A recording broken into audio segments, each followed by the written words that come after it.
buenos días, familia, amigos que nos visitan hoy día.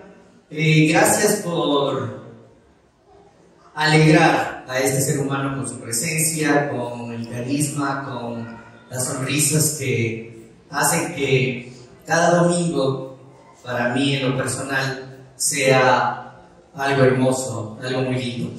Hoy día tenemos un título muy bonito de una prédica que nace de esta serie de predicaciones que hemos venido teniendo, que se llama ¿Qué tienes?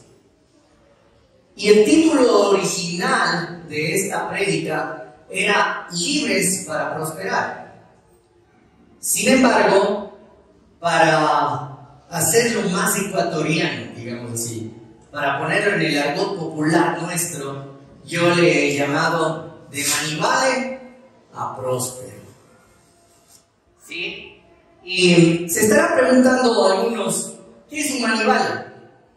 ¿Por qué manivale? ¿Qué significa eso? Y para quien no sabe, un manivale viene de la expresión quichua española de maná, que es sin o que no tiene, y vale, que es de valor. Entonces, unido es como que no tiene valor. Ha transcurrido el tiempo y esta palabra ha llegado a ser en nuestro argot popular, en los Andes ecuatorianos, una persona que carece de habilidad en sus manos. Entonces, si usted está en el campo y no sabe de agricultura, no sabe de trabajo con sus manos, dice, eres un manivale. Y este término muy coloquial, como digo, de los Andes ecuatorianos, ha llegado a marcarse en algunas partes para mostrar, o para resumir, mejor dicho, una persona que no solamente carece de valor, sino en sus manos no tiene la habilidad para trabajar. Dicho esto, también, ¿por qué a próspero? Porque hoy día, familia, vamos a desmitificar el hecho de que Satanás ha querido pretender enseñarnos, sobre todo en el mundo cristiano, que prosperar está algo mal. Que prosperar es tal vez para los ricos opresores que Santiago habla. Que prosperar no está bien. No en el mundo secular, en el mundo cristiano ha intentado meter esa semilla. Y hoy día vamos a desmitificar eso. Dice, no, yo sí pienso que prosperar y siempre Dios. Vamos a ver cómo en el subconsciente Satanás ha querido implantarnos eso. E inconscientemente nos ha hecho pensar en eso. Ya va a ver hoy día. Entonces le pido por favor que oremos. Oremos para empezar y que Dios nos bendiga en este estudio, en esta prédica de día de hoy. Oremos. Papito Dios Todopoderoso, te damos muchísimas gracias, Padre, por el privilegio de estar aquí en tu casa, para poder, Padre Todopoderoso, congregarnos y escuchar también de tu palabra. Por favor, Padre Todopoderoso, te pedimos que sea tu palabra expresada, Padre Dios, aquí en este púlpito. Que no sea una coma o un punto, Padre, dicho por este servidor tuyo. Y que cada uno de nosotros tengamos el corazón dispuesto para recibir la palabra, Padre Dios, como tú quieres, con un corazón muy accesible. Te pido, Padre Todopoderoso, esta bendición en el nombre de Cristo Jesús. Amén y amén. Ok, entremos en materia. ¿Sí? Manivale. Ya dije qué significa manivale. E increíblemente, este término de manivale que lo estoy poniendo hoy día, para que, como motivo de estudio, es algo que Satanás ha querido poner en el corazón de cada uno de nosotros, ¿ok? Pero por múltiples razones, sobre todo, ha querido implantar en los niños. ¿Sí?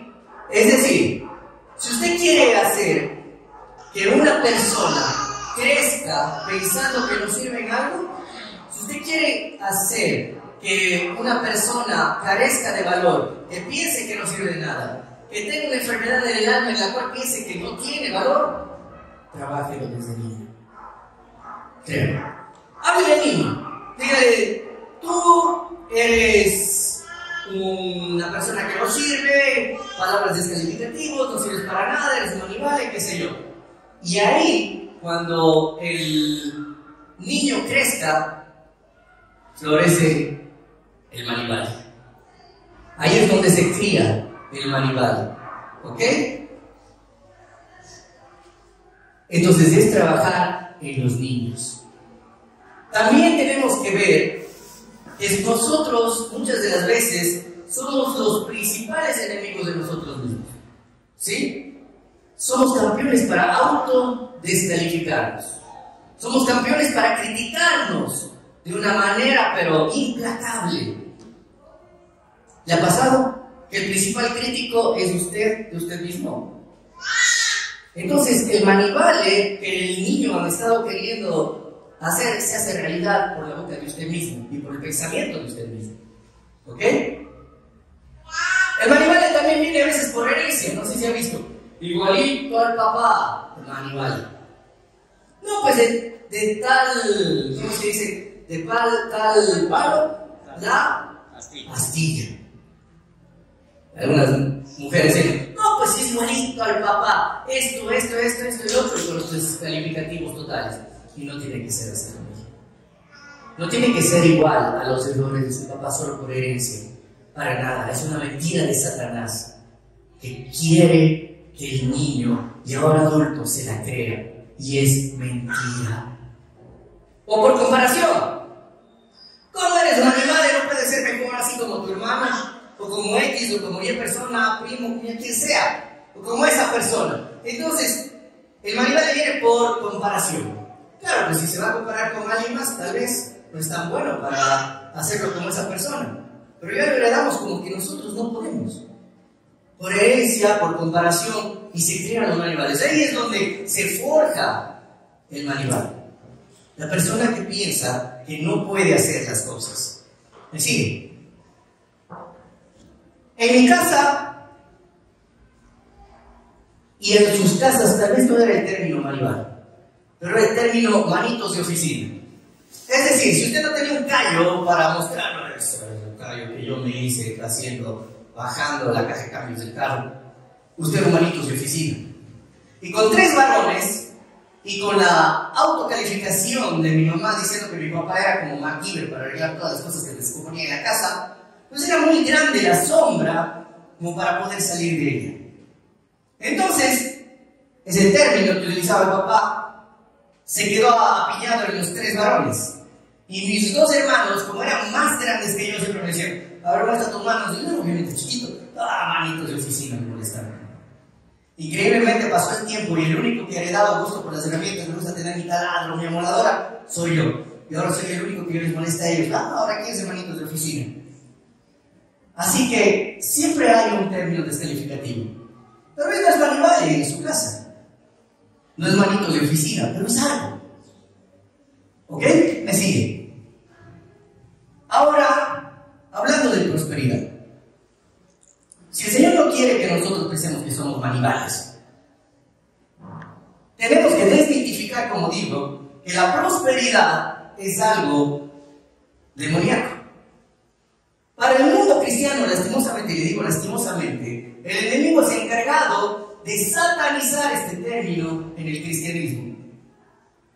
Vea qué astuto es el enemigo. Se encarga de satanizar algo bueno para que el mundo cristiano piense que es malo. ¡Qué astuto! Entonces, ¿qué le hace pensar al cristiano? No, prosperar está mal. Si eres ambicioso, mira los versículos de la ambición, etcétera, etcétera. Y te empieza a implantar dentro de las iglesias la mala creencia que prosperar está bien. Increíblemente. También nos hace pensar, y otra mentira que metió dentro de las iglesias, que prosperidad es igual al evangelio de la prosperidad, que son cosas muy diferentes, muy diferentes. El evangelio de la prosperidad dicta que usted va a recibir desde el cielo una camionada de dinero sin poner en escena las verdades divinas de Dios en su vida. Repito, el evangelio de la prosperidad le dice a usted que va a recibir una camionada de oro sin poner en su vida en escena las verdades divinas y la palabra de Dios. no necesita entonces ni hacer nada de eso para recibir la nada de dinero. Solo la oración del pastor. Fácil fuera que por decreto aquí Luchito hiciera un decreto y todos seamos millonarios. Para nada. No tiene nada que ver con el evangelio de la prosperidad. La prosperidad es totalmente diferente. Y la prosperidad también es una mentira de Satanás, que mientras más pobre es usted, es mejor cristiano. No, pues el pobre ha sentido las carencias. El pobre ha sabido el contentamiento en lo poco como en lo mucho. Y pensamos que ser pobre es ser mejor cristiano. Y ojo, no estoy predicando en contra de la pobreza, sino estoy simplemente mostrando que no tiene nada que ver la pobreza con ser un mejor cristiano. Entonces tampoco tiene nada que ver la prosperidad con ser un mejor cristiano. Para nada. No tiene nada que ver el ser rico para ser mejor cristiano o peor cristiano. Nada que ver. Como digo, que no se me entienda mal. No estoy predicando en contra de la pobreza, sino simplemente que no tiene nada que ver que sea un buen cristiano. La pobreza en sí enmarca el estado en el cual usted puede ser buena persona o mala persona. Porque encontramos pobres buenos, pobres malos. No tiene nada que ver que estén más alejados o cercanos al reino de Dios. Para nada. Entonces, otra mentira de Satanás. Mientras más pobre es usted, mientras más con las justas llega al fin de semana, con las justas le vas a pagar la colegiatura de sus hijos, mejor cristiano va a ser, pues. Mientras más con las justas le vas a traer un pan a la mesa, mejor cristiano va a ser. Mentiras, mentiras y mentiras de Satanás. Y lastimosamente es una mentira que nos lleva a muchos de los cristianos, y lo digo en serio, he visto el mal dentro de las iglesias como una exhortación propia, ulterior. He visto el mal de las iglesias que piensan eso y que es un conformismo, es una dejadez, hasta es, lastimosamente, ¿sabe qué? Es una licencia para la vaguería. Es increíble, son más pobres, mejor cristianos. Hay pobres y malos cristianos, como hay pobres buenos. No tiene nada que ver, ¿ok? Pues vamos a desmitificar eso, por favor, que no se les quede ahí en el subconsciente todo el tiempo. También otra mentira de Satanás es que la prosperidad solo tiene que ver con lo económico.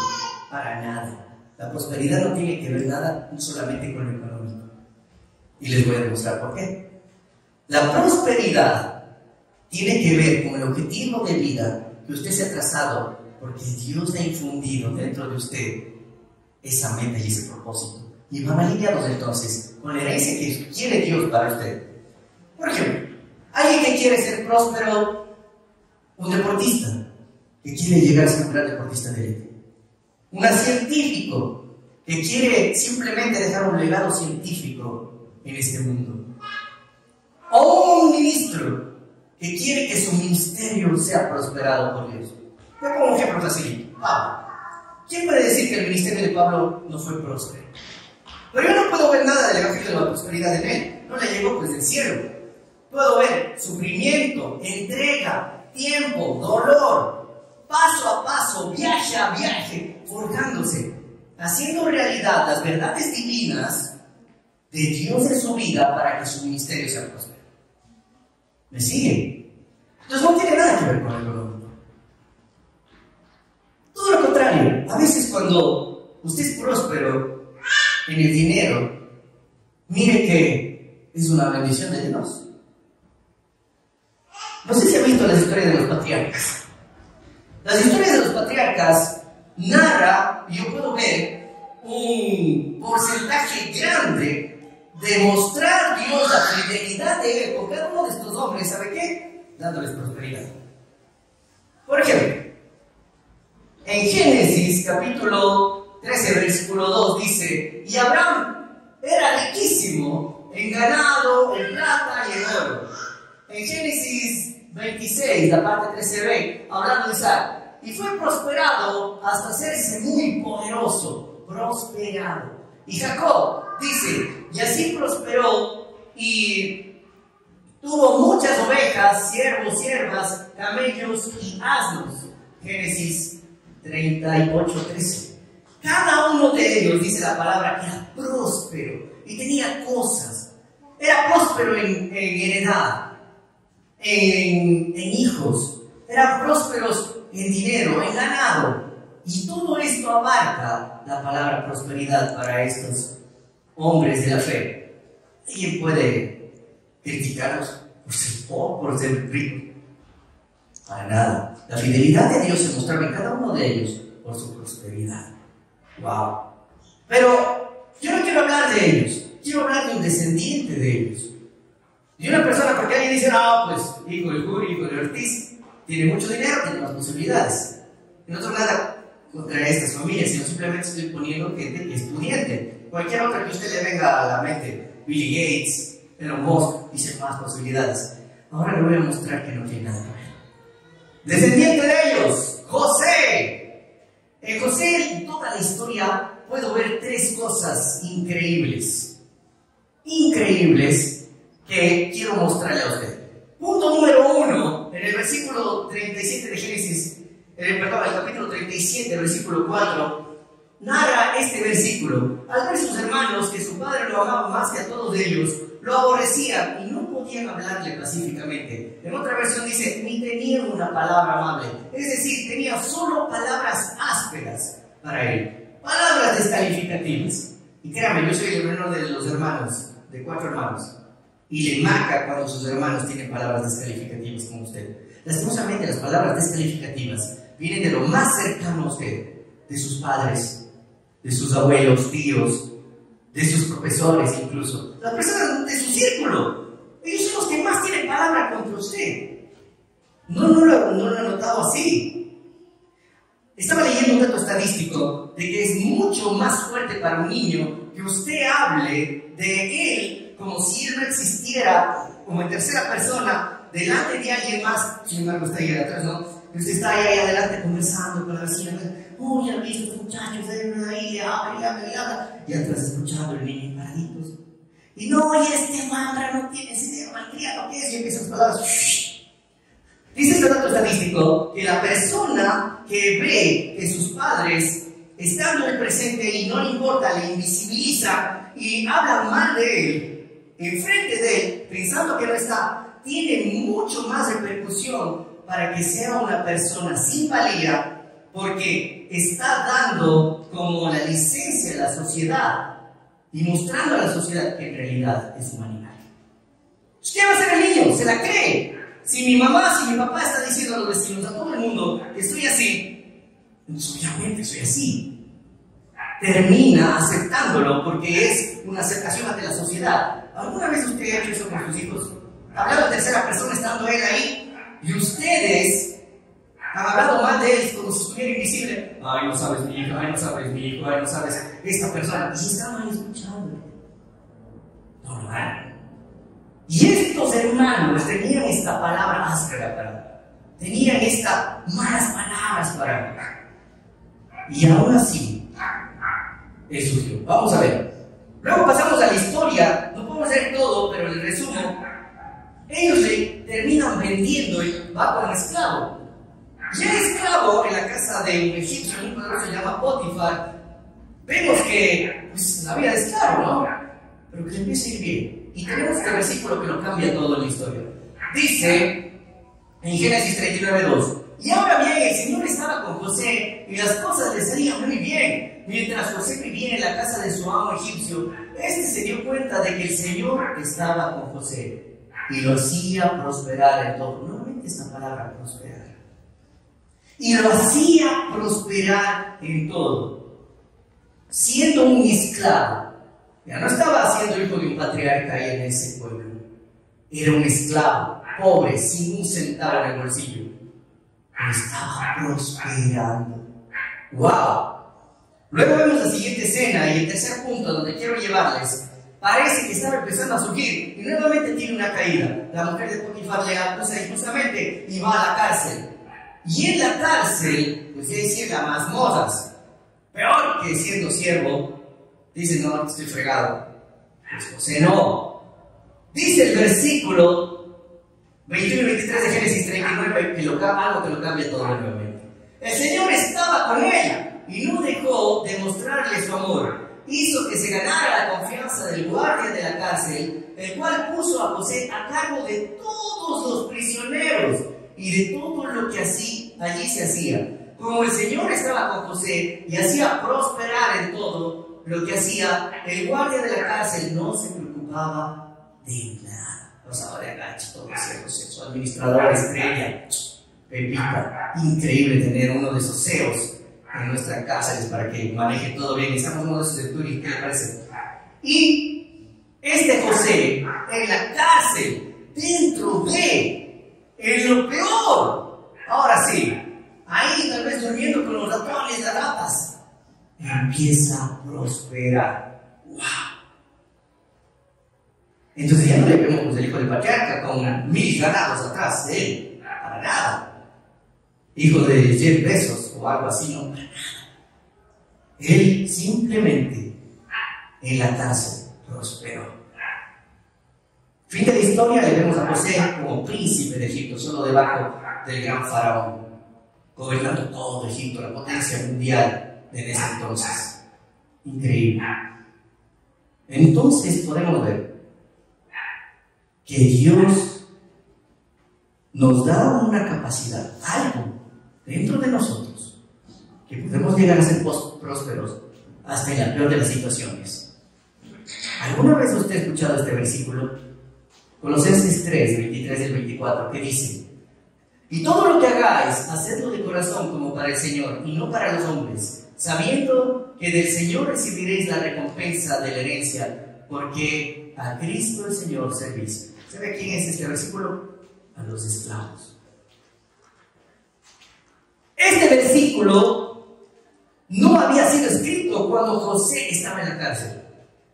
Es más, José ni siquiera conocía a Cristo el Señor, pero algo dentro de él, esta verdad divina estaba arraigada en su corazón.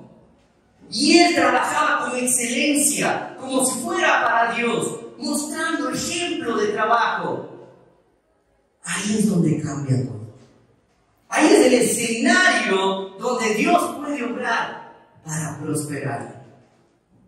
Si no tiene esas verdades divinas arraigadas en su corazón, jamás. Así que lo primero que te invitamos a hacer es que aprenda las verdades divinas acerca de prosperidad, conocimiento. Lean su Biblia acerca de esto. Y luego sí, pues vea la prosperidad. Esa era la cosa. Él sabía que tenía cosas a favor, como estando en la cárcel. Y este versículo se hizo carne en su vida. Dice, Mateo 5:45, para que sean hijos de su Padre que está en los cielos. Él hace que salga el sol sobre malos y buenos y que llueva sobre justos e injustos. ¿Saben qué puedo ver aquí? Una provisión universal que no tiene nada que ver con moralidad. Una provisión universal que no tiene nada que ver peor con racismo, si es mujer o hombre. Para nada. Una provisión universal en el cual le dará sol un día para que usted trabaje ese día, o lluvia para sus cosechas si quiere cosechar ese día. Pero Dios hará salir el sol igual. No tiene nada que ver que sea bueno o malo. No hay moralidad, es amoral la provisión de Dios.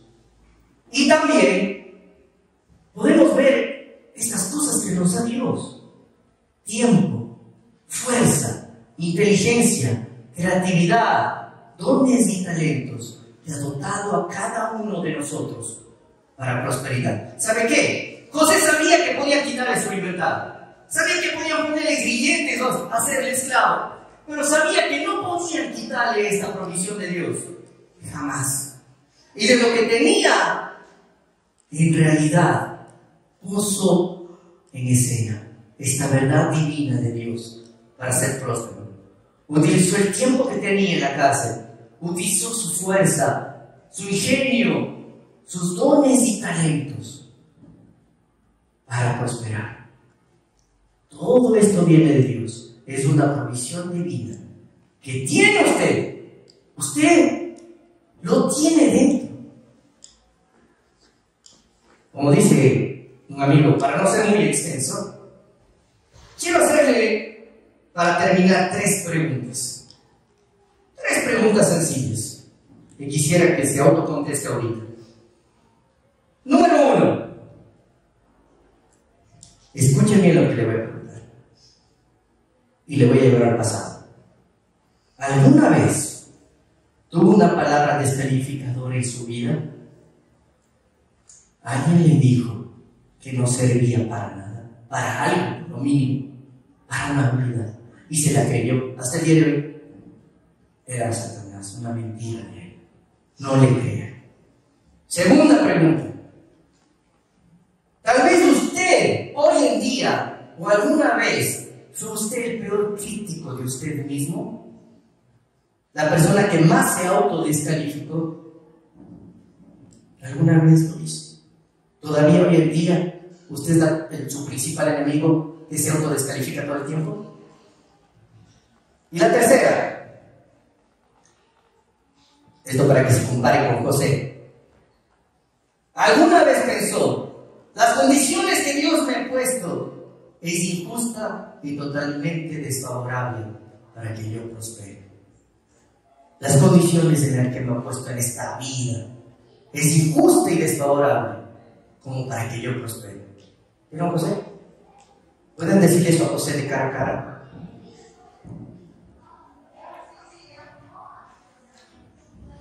Y ahora sí, para terminar, quiero mostrarles una historia que le he puesto de título El barril. Es una historia, me permite, que me pasó de niño y que me marcó. Recuerdo que en las múltiples visitas a la casa de la abuela, entré al dormitorio de uno de mis tíos, ya bastante mayor. Y cuando entré, era una habitación oscura, las ventanas tapadas, el olor a tabaco y alcohol era demasiadamente evidente. Pero como un niño suspicaz no tiene en cuenta los peligros que le pueden haber. Llegué ahí y cuando me vio entrar, siempre nos decía cholos. Me dijo, Cholo, ¿qué haces aquí? Viniendo a visitar a la abuelita. Tendría unos 8 o 9 años, todo más grande que mi coquín. Me dice, hey, siéntate. Me hace sentar en un taburete alto, más o menos como estos. Era una mesa de trabajo grande y empiezo a observar todo el arte que tenía alrededor. Esculturas, cerámica, dibujo, pintura. Y yo era con los ojos grandes. Era el artista de la familia, muy hábil el hombre. Y coge y me dice, con voz poco articulada, está borracho, dice, Cholo, ¿te gusta el arte? Yo le digo, sí, me encanta. Dice, Cholo, coge esta hoja y ese lápiz y dibújame cualquier cosa. Dibuja tú para mí. Y si tú dibujas algo chévere, yo voy a ser tu mentor. Te voy a enseñar todo de arte, Cholo. Y yo estaba totalmente nervioso. Me decía, pero ¿qué dibujo? No sé. Subió el freno y con fuerza me dijo, ¿qué no puedes dibujar algo creativo? Toma este barril. Era un barril como este de aquí, que era como un portalápices para poner los lápices. Me puso al lado y me dijo, yo lo dibujo eso. Si tú dibujas bien esta cosa, yo voy a ser tu mentor, te voy a enseñar todo el dibujo, etc. Obviamente que yo quería aprender. Entonces, como mano temblorosa, puso él, me acuerdo, un lápiz en mi pequeña mano, me dijo, dibuja. Y empecé, con mi mano temblorosa, a empezar a bocetar el barril. Y claro, mis trazos bastante de niño empezaron a hacer una forma de barril. Y no terminé. Me arranchó la hoja y ya con voz despectiva me dijo, Cholo, te voy a decir algo. No sirves para esto. No vayas. Me bajé súbitamente del taburete y salí del cuarto porque no quería ver, no quería que vea que mis ojos se empezaron a cristalizar. Fui donde mamá y le dije: mamá, yo no quiero estar aquí, vamos. Y gracias a ella, yo agradezco al Padre que tengo serio, porque qué capo. Ella en realidad ha sido la persona que más palabras de valor me ha dado. Increíble. Toma acá. Siempre ella tal vez no sabía la historia cristiana, porque no conocíamos al Señor.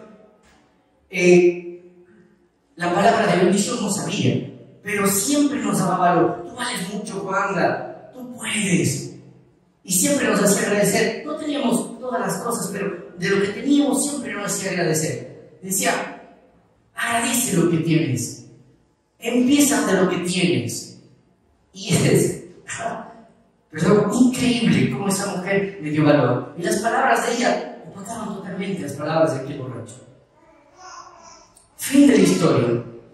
Lastimosamente, pero digo lastimosamente, el gran artista terminó botando su vida por el caño, siendo un alcohólico y siendo un total perdedor. Y el niño,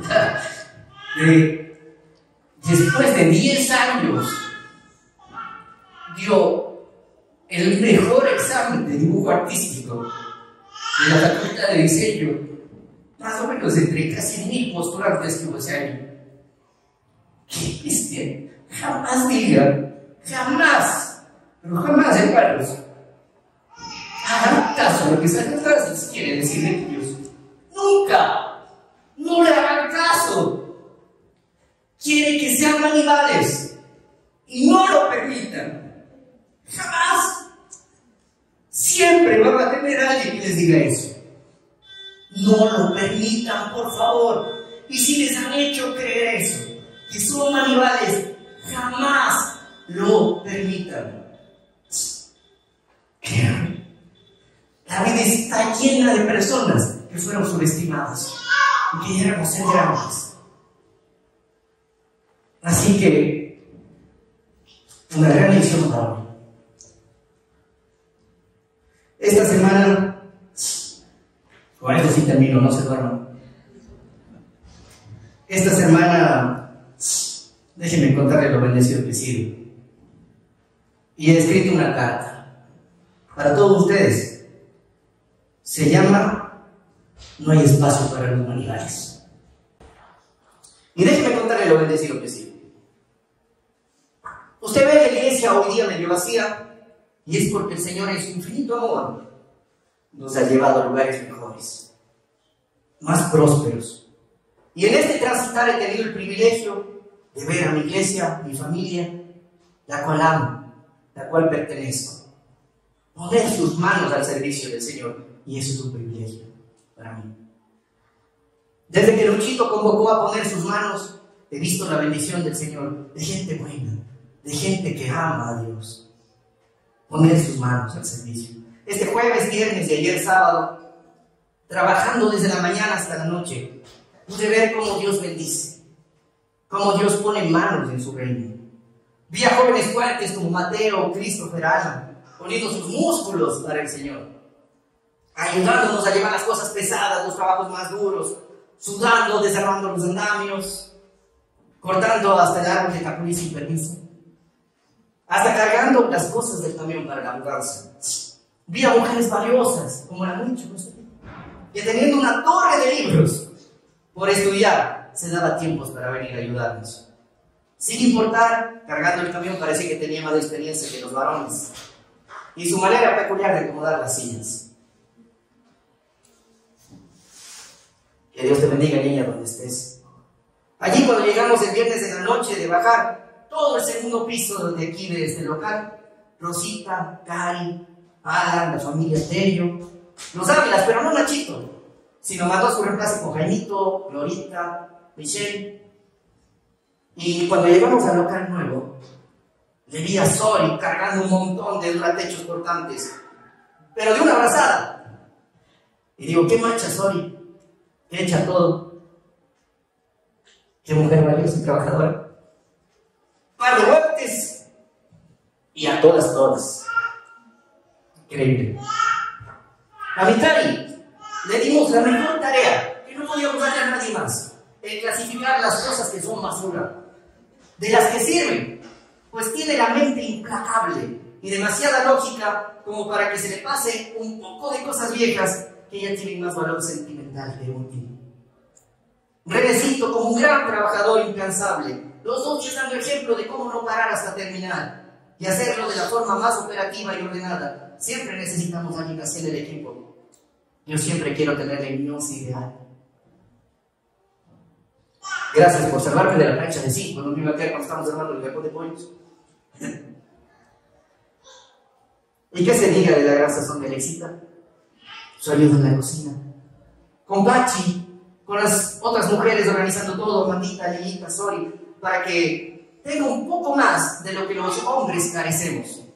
Y es el toque hogareño y estético de nuestra nueva casa. Y gracias por alimentarnos. Así como la Jessie, la Cari y los más jóvenes nos demostraron que no porque estamos haciendo trabajo de albañilería no podemos tener un postre exquisito de discotecas como un picolado. Claro que sí. Y quiero hablar de la increíble y subestimada Domi, que mientras hacíamos un viaje, ella sin la fuerza de nosotros los lentos, musculados varones, hacía 3 viajes. Yo me decía dentro de mí, tanta energía tiene esa pequeña y frágil hermana menor mía.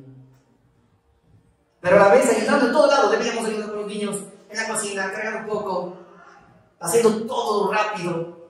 Claro que le hacía cargar las sillas pequeñas y los libros, pero hacía 3 viajes mientras hacíamos uno, y siempre con la sonrisa en los labios como su mamá.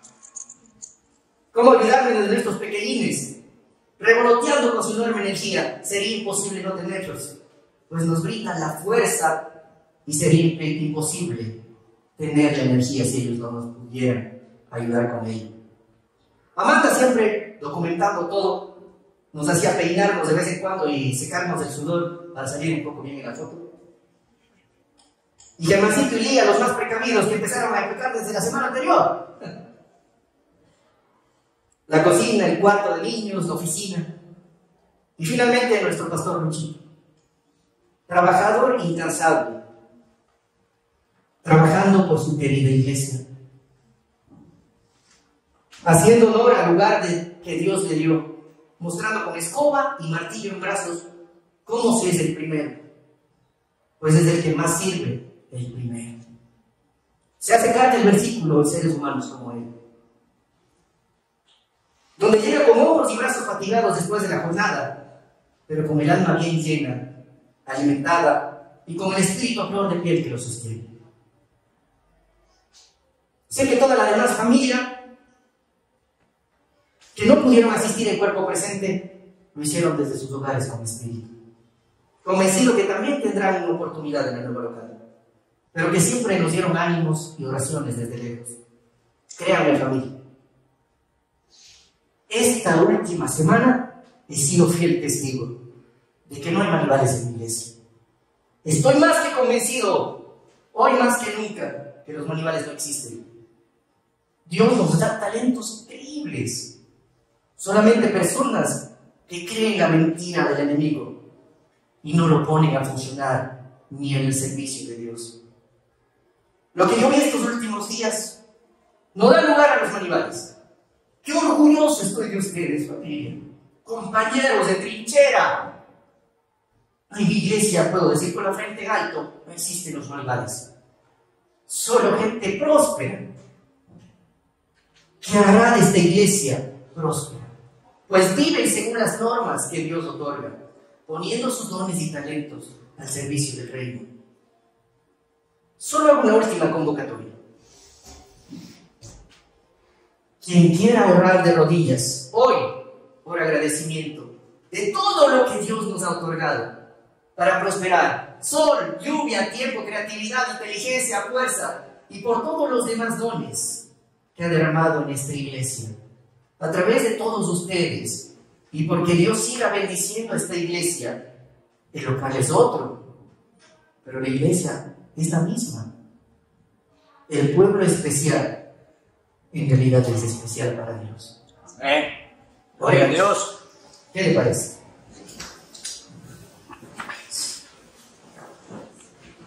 Oh Papito Dios Todopoderoso Jehová, te damos gracias. He aquí tu pueblo, tan amado por ti, sentimos tu amor.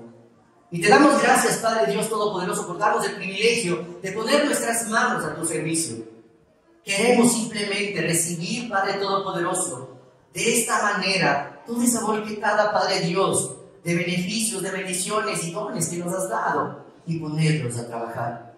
Te pedimos, Padre Todopoderoso, que así como hemos estado en este local y en el otro estemos igual, llenos del Espíritu Santo, para trabajar Todopoderoso por ti. Te pedimos la bendición aquí, y que, Padre Todopoderoso, vamos también a cambiar la mentalidad de manivales a prósperos, porque aquí en esta iglesia no existen los manivales. En el nombre de Cristo Jesús. Amén y amén. Amén. Gracias.